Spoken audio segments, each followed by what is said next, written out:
We began this journey with a question. What if something can outrun light? But now we're asking something much deeper. What if reality itself is more fluid, more recursive, more conscious than we thought? Tachyons, those elusive, faster-than-light messengers, have taken us through time loops, mirror universes, unstable vacuums, and the dark side of cosmology. But what if their true significance isn't about speed, but about meaning?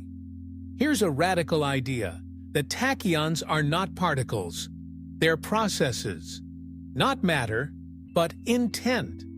They may represent the universe's way of correcting itself, of updating its own state across time.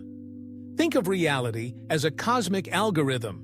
It's not fixed. It's recursive, constantly feeding back on itself, refining the present based on future states. In this framework, tachyons are not glitches. They are the feedback signals. They loop backward through space-time to ensure self-consistency.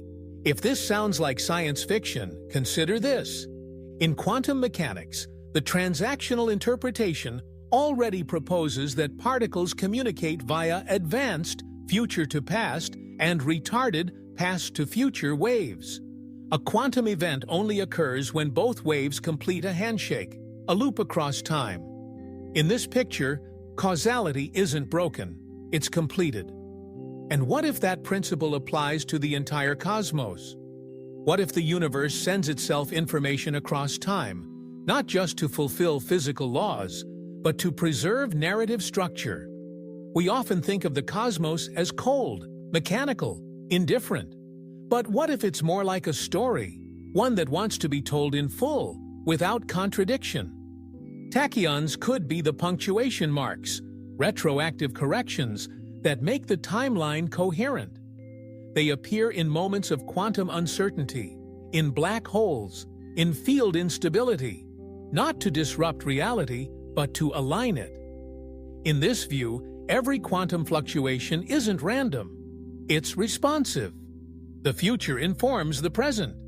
The present anchors the past. And time is not a one-way river, but a self-writing script.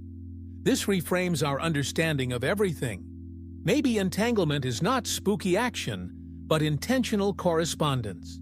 Maybe dark energy is not a mystery, but the universe pulling itself into the next chapter.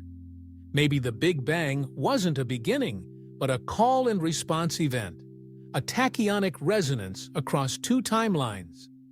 Here's a poetic thought. The universe may not be a machine. It may be a mind. Not a conscious being in the human sense, but a self-referencing system capable of learning, adjusting, and expressing. In such a cosmos, tachyons are like neurons firing between moments in time. They allow the system to become aware of itself, not linearly, but holistically. So what does that mean for us? For you, the listener, sitting in your timeline, looking backward and forward? It means this. You are not a passive observer. You are a node in the loop. Every decision, every perception, every dream you've ever had feeds into the grand recursive architecture of space-time. You might not send tachyon signals, but your choices could be echoes of them, ripples from a future you haven't reached yet. And perhaps the strangest possibility of all is that every time we ask, "What if?" we're responding to something already sent.